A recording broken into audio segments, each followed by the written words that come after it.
ইসলাম ধর্মগুরু মোহাম্মদ সাল্লাল্লাহু আলাইহি ওয়াসাল্লাম একজন খুনি এবং তিনি তার অনুসারীদেরকে খুন করতে বলেছেন। যদি তাই না হয় তাহলে কেন কোরআনে অন্য ধর্মের মানুষদের হত্যা করতে বলেছেন? যাদের এই বিষয় নিয়ে অভিযোগ, আজকের ভিডিও তাদের জন্য। ইসলাম ধর্মের পবিত্র ধর্মগ্রন্থ কোরআনের সূরা আত-তাওবার 5 নম্বর আয়াতে স্পষ্ট বলে, তারপর এই নিষিদ্ধ মাস অতিক্রান্ত হয়ে গেলে মুশরিকদের যেখানে পাও সেখানেই হত্যা করো, তাদেরকে পাকড়াও করো, তাদেরকে ঘেরাও করো, তাদের অপেক্ষায় প্রত্যেক ঘাটিতে ওত পেতে বসে থাকো। কিন্তু তারা যদি তওবা করে, নামাজ প্রতিষ্ঠা করে, যাকাত আদায় করে, তাহলে তাদের পথ ছেড়ে দাও। নিশ্চয়ই আল্লাহ বড়ই ক্ষমাশীল এবং বড়ই দয়ালু। ঠিক এই আয়াতের জন্য সমস্ত মানুষ মুসলিমদেরকে হত্যাকারী বা বিশ্ব নবী সাল্লাল্লাহু আলাইহি সাল্লামকে হত্যাকারী বলে আখ্যায়িত করেন এবং সমগ্র মানুষ মনে করেন ইসলাম ধর্ম হত্যা করতে শেখায়। চলুন এই সূরা সম্পর্কে একটু বিস্তারিত আলোচনা করি। এই সূরা একমাত্র সূরা যে সূরার প্রথমে বিসমিল্লাহ বলে শুরু করেননি, কিন্তু এটা সত্যি এই সূরার 5 নম্বর আয়াতে স্পষ্ট মুশরিকদের হত্যা করার কথা বলা হয়েছে। এবার আসি মুশরিক কাদের বলা হয়। মুশরিক শব্দটি এসেছে আরবি শব্দ শিরক থেকে, যার অর্থ আল্লাহর সঙ্গে কাউকে শরীক করা। অর্থাৎ ইসলামের প্রাথমিক যুগে মক্কার কুরাইশ বংশের যারা মূর্তি পূজা করতেন তাদেরকেই প্রধানত মুশরিক বলা হতো। তবে তারা বিশ্বাস করতো আল্লাহই সৃষ্টিকর্তা, কিন্তু তাদের ধারণা ছিল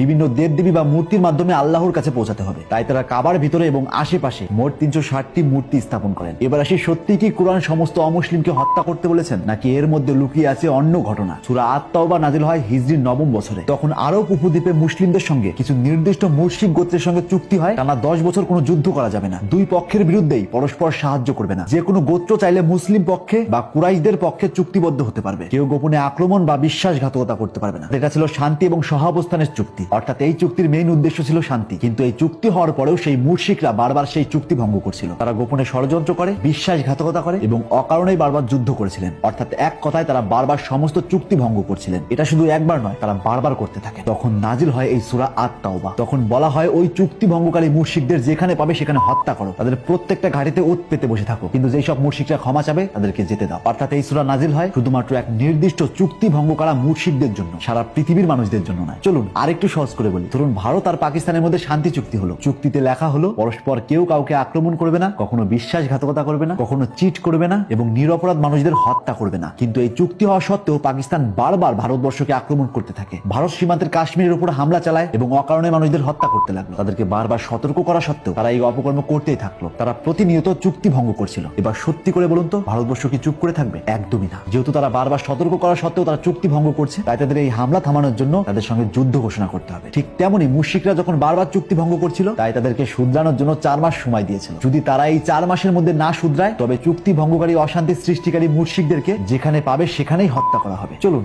আরেকটা উদাহরণ দিই। ধরুন একদল ক্রিমিনাল যারা প্রতিনিয়ত অপকর্ম করেই চলছে। প্রশাসন তাদেরকে বারবার সতর্ক করেছে, তবুও তারা কোনো রকমের বদলায়নি, বরং অপকর্ম বেড়েই চলছে। একটা সময় পর পুলিশদের সঙ্গে তাদের চুক্তি হয়, তারা আত্মসমর্পণ করবে, কিন্তু এই চুক্তি হওয়ার পরেও তারা বারবার অপকর্ম করতেই থাকে। এবার বলুন এই অপকর্ম থামানোর জন্য পুলিশ কি করবে? নিশ্চয়ই পুলিশ তাদেরকে যেখানে দেখবে সেখানে ইনকাউন্টার করবে। ঠিক ওই সূরার মাধ্যমেও ওই নির্দিষ্ট জাতি মুশরিকদেরকে সতর্ক করেছিলেন, যাতে তারা আর অপকর্ম না করে শান্তি নিয়ে আসে। অর্থাৎ এখান থেকে জলের মতো পরিষ্কার। কুরআন বা মুহাম্মদ সাল্লাল্লাহু আলাইহি ওয়াসাল্লাম কখনো নিরপরাধ মানুষ, হোক সে ইহুদি বা হোক সে মুশরিক, তাদেরকে কখনো হত্যা করতে বলেননি, বরং তিনি সমস্ত মানুষকে ভালোবাসতেন। যদি মুসলিম ধর্মগুরু মুহাম্মদ সাল্লাল্লাহু আলাইহি ওয়াসাল্লাম সত্যি মানুষকে না ভালোবাসতেন, তবে সূরা আল কাফিরুনের 6 নম্বর আয়াতে কেনই বা বলবেন তোমাদের ধর্ম তোমাদের, আমার ধর্ম আমার? সূরা আল আনামের 108 নম্বর আয়াতেই বা কেন বলবেন তারা আল্লাহ ছাড়া যাকে ডাকে তোমরা তাদের গালি দিও না? তাহলে তারা অজ্ঞাতবশত আল্লাহকে গালি দেবে। এবং সহিহ বুখারীর এক হাদিসে পাওয়া যায়, যে ব্যক্তি কোনো অমুসলিম নাগরিককে হত্যা করবে সে জান্নাতের সুগন্ধও পাবে না। আর এক হাদিস থেকে পাওয়া যায়, এক ইহুদি বালক অসুস্থ হলে নবী করিম সাল্লাল্লাহু আলাইহি ওয়াসাল্লাম তাকে দেখতে যান। এবং আর এক হাদিস থেকে পাওয়া যায়, যে ব্যক্তি কোনো অমুসলিম নাগরিককে হত্যা করে আমি কিয়ামতের দিন তার বিরুদ্ধে বাদী হব। অর্থাৎ এখান থেকে স্পষ্ট নবী মুহাম্মদ সাল্লাল্লাহু আলাইহি ওয়াসাল্লাম অন্য ধর্মের মানুষদের খুব ভালোবাসতেন। আর যেই আয়াত নিয়ে এত বিতর্ক,